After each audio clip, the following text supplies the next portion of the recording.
কাশী থেকে মোগলসরাই এলাম একেবারে নিঃসম্বল অবস্থায়। এর 6 মাস আগে আমি মুঙ্গেরের পিসিমার বাড়ি থেকে কাশী আসি এমনই নিঃসম্বলে। মুঙ্গেরে পিসিমার বাড়িও এসেছিলাম নিঃসম্বলে নিজের দেশ যশোর জেলার এক অজপাড়াগা থেকে। উদ্দেশ্য চাকরি খোঁজা। মুঙ্গেরে পিসেমশাই ও পিস্তুত ভাইয়েরা আশা দিয়েছিল চাকরি জুটিয়ে দেবে। তারা তা পারেনি কিংবা করেনি। পিসিমা কেবলই স্তোকবাক্য দিতেন, থাকো না বাপু দুদিন, দেশ থেকে এসো, জলে তো আর পড়ে নেই তুমি, এমন কিছু নয় যে ঘরে তোমার ছেলে মেয়ে কাঁদছে, বলে আপনি আর কপনি, কিসের ভয় তোমার একটা পেটের জন্যে, না চাকরি জোটে পিসিমার কুড়েতে দুদিন রইলেই বা। এ কথা আমার ভালো লাগলো না। কেনই বা আমি পরের বাড়িতে বরাবর থাকতে আর খেতে যাব? তা হবে না। চাকরি না পাই চলে যাব এখান থেকে। চাকরি যদি না করব তবে দেশে কাকার সংসারে থাকলেই তো হতো। কিছুতেই যখন কিছু হলো না, তখন একদিন কাউকে না বলে মুঙ্গের দিকে রওনা দিলাম। কাশী এসে অবশ্যই পত্র দিয়েছিলাম পিসিমাকে, আমি কাশী চলে এসেছি এবং ভালোই আছি, তিনি না ভাবেন। কাশীতে এই 6 মাস থেকেও কিছু জোটাতে পারিনি। ছত্রে ছত্রে খেয়ে বেরিয়েছি, যাত্রীদের মুটেগিরি করেছি, কখনো বা হোটেলে বাসন মাজার কাজ করেছি, কিন্তু স্থায়ী চাকরি কিছুতেই জোটাতে পারিনি। এখন এমন দশায় এসে পড়েছি যে আর কাশী থেকে কোনো লাভ নেই, খেতে পাবো না। আজ সকালে কাশী থেকে হেঁটে এসেছি মোগলসরাই, বাংলাদেশেই ফিরব। সকালে এক মুঠো ছাতুর দলা খেয়ে পেট ভরে জল খেয়েছিলাম। সন্ধ্যের সময় ডাউন পার্সেল এক্সপ্রেসে উঠব ঠিক করে বসে আছি। অনেকে বললে ও ট্রেনে নাকি ভিড় কম হয়। আগে 4-5খানা ট্রেনে ভিড়ের জন্য উঠতে পারিনি। ভুল করে একখানা মিলিটারি স্পেশালে উঠে বসেছিলাম, হাত ধরে জোর করে নামিয়ে দিয়েছে। তখন বেলা 2:30। বেজায় খিদে পেয়েছে। সন্ধ্যের বেশি দেরি নেই। আমি প্ল্যাটফর্মের এক প্রান্তে বসে আছি। আমার কাছেই প্ল্যাটফর্মের নিচে কয়েকজন পশ্চিমা লোক আটা মাখছে ও ডাল বাচ্ছে। ওদের মধ্যে একজন আধবুড়ো লোক, রোগা কালো, মাথায় একটা ময়লা ন্যাকড়ার পাগড়ি জড়ানো, হিন্দিতে আমায় জিজ্ঞেস করলে কোথায় যাবে। বাংলাদেশে। মকান? ওই বাংলাদেশেই। কোথায় এসেছিলে? আমি সংক্ষেপে ওদের কাছে আমার সব কাহিনী বললুম। ওদের মধ্যে আর একজন ছোকরা মতো লোক বললে, কিছু খাওনি সারাদিন? ছাতু খেয়েছি ওবেলা। এবেলা কি খাবে? হাতে পয়সা কিছু আছে? না। ওদের মধ্যে কি কথার বিনিময় হলো। একজন দল ছেড়ে উঠে কোথায় গেল, মিনিট 15 পরে ফিরে এসে বললে, বনহ গৈল বা। ওরা সকলে মিলে আমার মুখের দিকে চাইলে, কি বন্ধ হয়ে গেল, কি ব্যাপার? ওদের জিজ্ঞাসা করলাম। যে লোকটি উঠে গিয়েছিল সে বললে, এখানে ছত্র আছে, মুসাফিরদের জন্যে আধ সের আটা আর আধ পোয়া ডাল সেখান থেকে দেয়, তোমার জন্যে আনতে গিয়েছিলাম, তা বন্ধ হয়ে গিয়েছে। সেই পাগড়ি বাঁধা লোকটি বললে, গিয়েছে গিয়েছে, তুমি আমাদের এই খাবার থেকে খেও এখন। আমি বললাম, না না, তা হয় না, তোমরা খাও, তোমাদের খাবারে আমি ভাগ বসাবো কেন? ওরা সকলে একযোগে আপত্তি করলে, রামজির লীলা, তিনিই আমাকে এদের সঙ্গে পরিচিত করিয়েছেন, তারা যদি না দিয়ে খায় তবে ধর্ম থাকবে কোথায়? আমার আপত্তির পেছনে যে খুব জোর ছিল তাও নয়। ওরা হাতে চাপড়ে মোটা মোটা চাপাটি তৈরি করলে এবং একটা মাটির ভাঁড়ে কাঠকয়লার ঢিমে আঁচে আড়রের ডাল চাপিয়ে দিলে। আধ ঘন্টা পরে রান্না নামিয়ে আমায় 2খানা চাপাটি এবং সেই চাপাটিরই ওপর খানিকটা অড়রের ডাল ঢেলে দিয়ে বললে, খা লিজিয়ে। ওদের মধ্যে একজন বললে, জুঠা মাত কিজিয়ে ঠাড়িয়ে থোড়া, এক গো নিমকি লিজিয়ে। নিমকি অর্থাৎ একখণ্ড লেবুর আচার আমার চাপাটির এক কোণে ফেলে দিলে ওপর থেকে, পাছে এঁটো করে থাকি এই ভয়ে। সবাই একসঙ্গে ভোজন আরম্ভ করা গেল। ওদের ভদ্রতায় মুগ্ধ হলাম। কোথাকার কে তার ঠিক নেই, জাত নয় জাতি নয়, আমার জন্যে কি মাথা ব্যথা। মানুষের মধ্যেই দেবতার বাস করেন, সেদিনও বুঝলাম। এর আগে কাশিতে নিঃসম্বল অবস্থাতেও কয়েকবার বুঝেছিলাম। খাওয়া দাওয়া হয়ে গেলে ওদের মধ্যে একজন বললে, বাবুজি, আপ জায়গা হাম লোগ কো সাথ। কোথায় যাব? জেলা চম্পারণ, থানা রামনগর, গাঁও মনিয়ারি। সেখানে গিয়ে কি করব?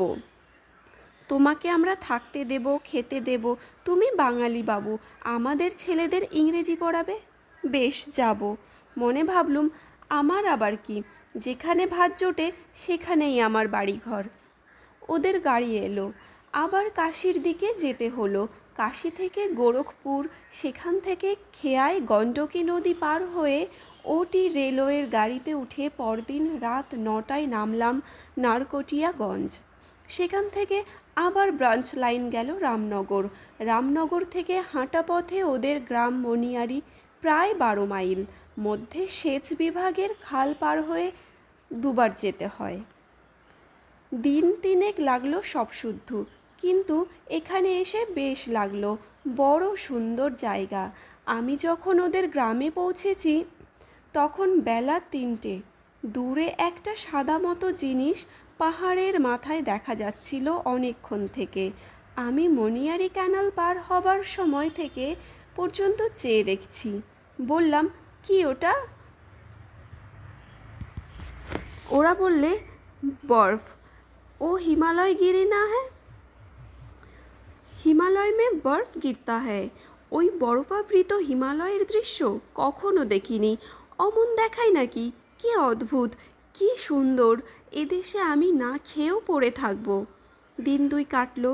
ওদের মধ্যে পাগড়ি পরা আধবয়সী লোকটির নাম মাধোলাল। অতি ভদ্রলোক, অবস্থাও বেশ ভালো। পাড়াগা অঞ্চলে বড় চাষি গৃহস্থ। 25-26টা দুগ্ধবতী গরু বাড়িতে। দুধ দেয় প্রায় 1 মণ। ধান ও গম যথেষ্ট। মাধোলালের বাড়িতে ওর মেয়ে রাখনি আমাকে বড় যত্ন করে। কেমন সুন্দর মেয়ে, আর কি শান্ত মুখশ্রী! এদেশের সকলের মুখেই সারল্য ও নিষ্কলুষতার ছাপ। স্থানটি সভ্য জগৎ থেকে অনেক দূরে, হিমালয়ের পাদপ্রান্তে, অরণ্যভূমির প্রান্তদেশে। মাছ, মাংস, ডিম খুব মেলে, তবে এখানে মাছ বা মাংস সাধারণ লোক খায় না। দুধ, ঘি প্রচুর। আগের চেয়ে এখানে এখন আকড়া হয়ে গেলেও অন্য দেশের তুলনায় যথেষ্ট সস্তা। এখানে এসে যেন একটা অদ্ভুত মায়ারাজ্যে এসেছি বলে মনে হয়। যেমন সকালের রোদে, তেমনি বিকালের রাঙা সূর্যালোকে দূরের তুষারাবৃত হিমালয় কি অদ্ভুত দেখায়। আমি গ্রাম থেকে বেরিয়ে বেড়াতে বনের ধারে পাহাড়ি নদী কুসমাইয়ের ধারে শিলাখণ্ডে বসে থাকি। নদীটার ভালো নাম কি কুসুমবতী? এ যদি হয় তবে ওর নাম সার্থক বটে। কত কি পুষ্পিত বন্যলতা ও গাছ যে ঝুঁকে পড়েছে কাঁচ স্বচ্ছ জলের উপর। যেখানে সেখানে শিলাখণ্ড ছড়ানো, যেখানে খুশি বসে থাকা।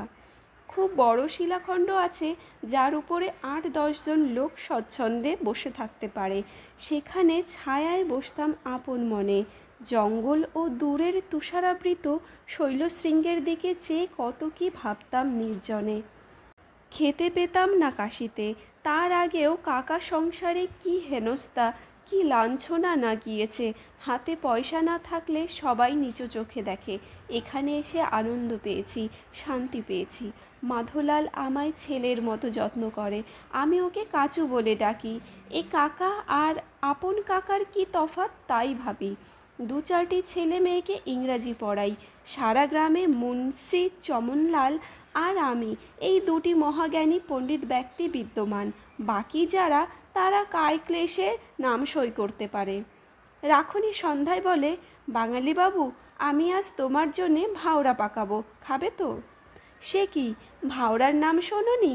রাখনি খুব অবাক হয়ে যায়। এ আবার কোন দেশের লোক যে ভাওরার নাম শোনেনি? সে হাত নেড়ে দেখিয়ে বললে, আটার হয়, এমনই গোল গোল। ঘুঁটের আগুনে পোড়াতে হয়, ঘি জবজবে। আলুর চোখা দিয়ে খেতে হয়। আলু ভাতে দিয়ে ভালো লাগে?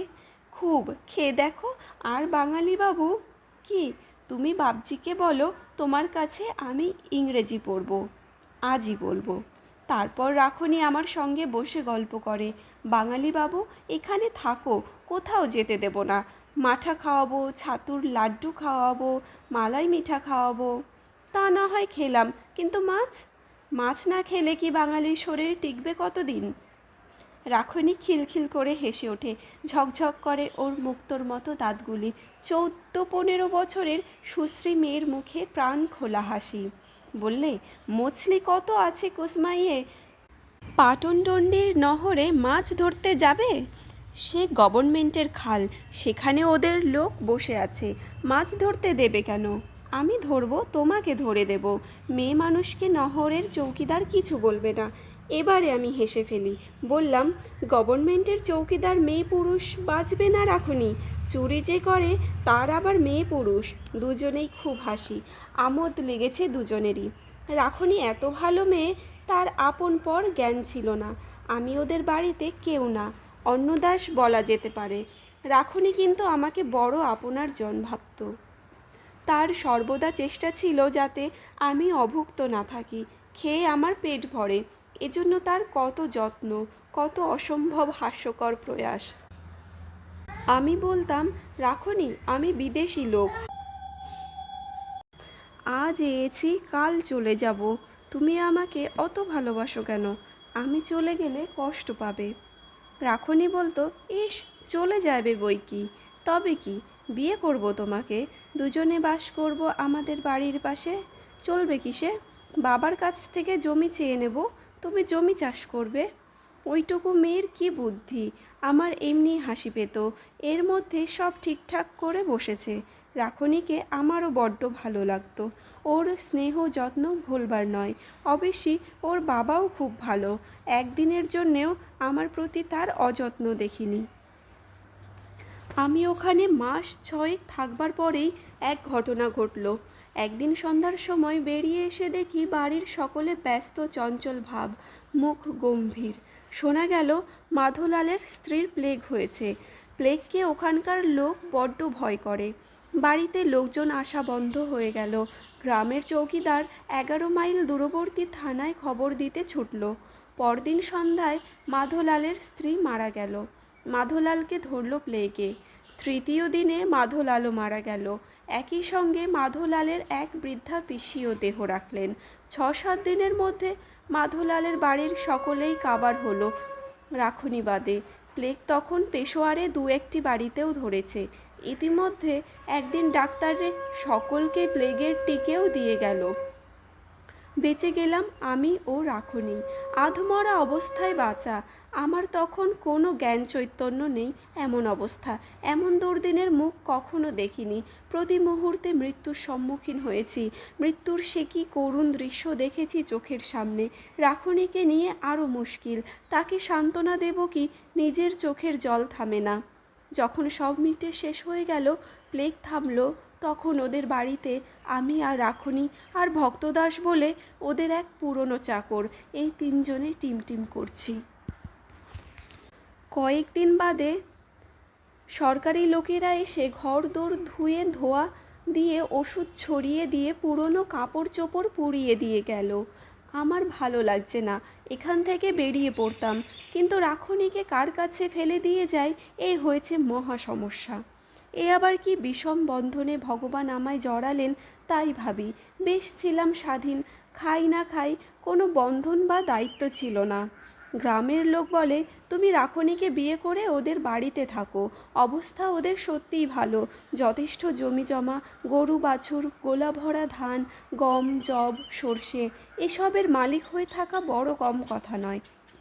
ভেবে দেখো বাঙালি বাবু, এই 4টিখানি কথা নয় আজকার দিনে।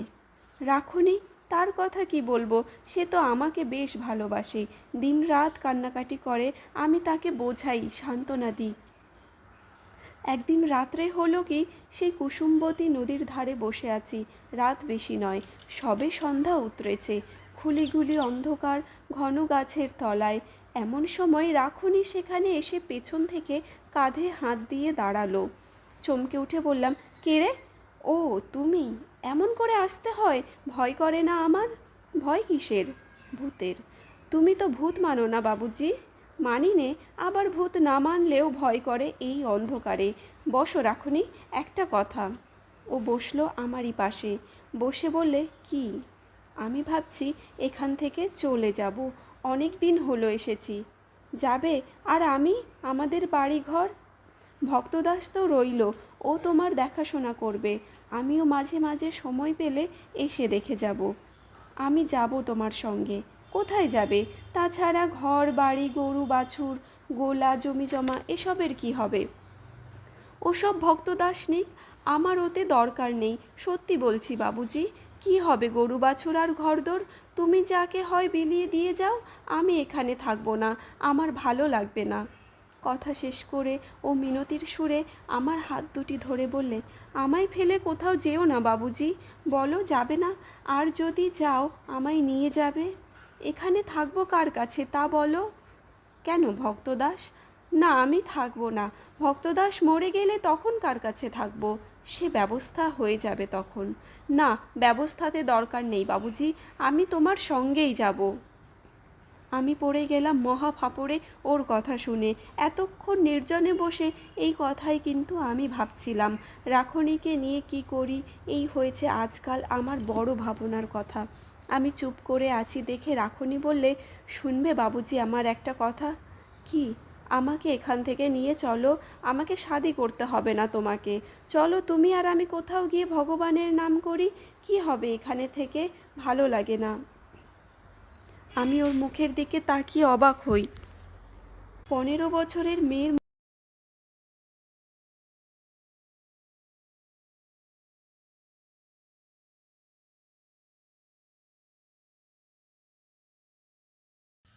গেলাম একদিন সত্যি ওকে নিয়ে চলে। এলাম গণ্ডক নদী পার হয়ে, গোরখপুর হয়ে কাশী। সঙ্গে ছিল প্রায় 400-500 টাকা আর রাখনীর মায়ের অনেক সোনার গহনা। কাশী থেকে গেলাম হরিদ্বার। এদিকে তখন আমার মনে ভয় হয়েছে, নাবালিকা মেয়েকে নিয়ে চলে এসেছি, পুলিশে হয়তো উৎপাত করতে পারে। এক ধর্মশালায় উঠে 3 দিনের থেকেই রাখনীকে নিয়ে কনখলে গেলাম। এক পাণ্ডার বাড়ি ওকে রাখলাম। রাখনী বলে, তোমার কাছে থাকবো, এখানে কেন?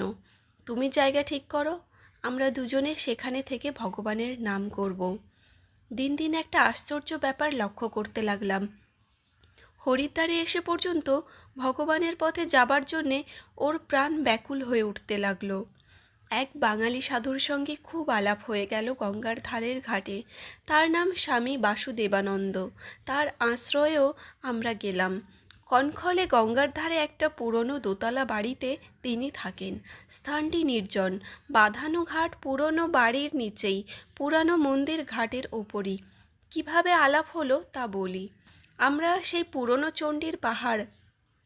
রাখনীর বেশ গলা, ও গুনগুন করে ওর বাবার মুখে শেখা একটা রামজির ভজন ধরলে।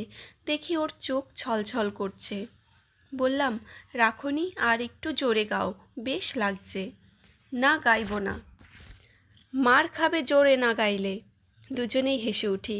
সত্যি কি সুন্দর কেটেছে এই হরিদ্বারের গঙ্গার ধারের দিনগুলি।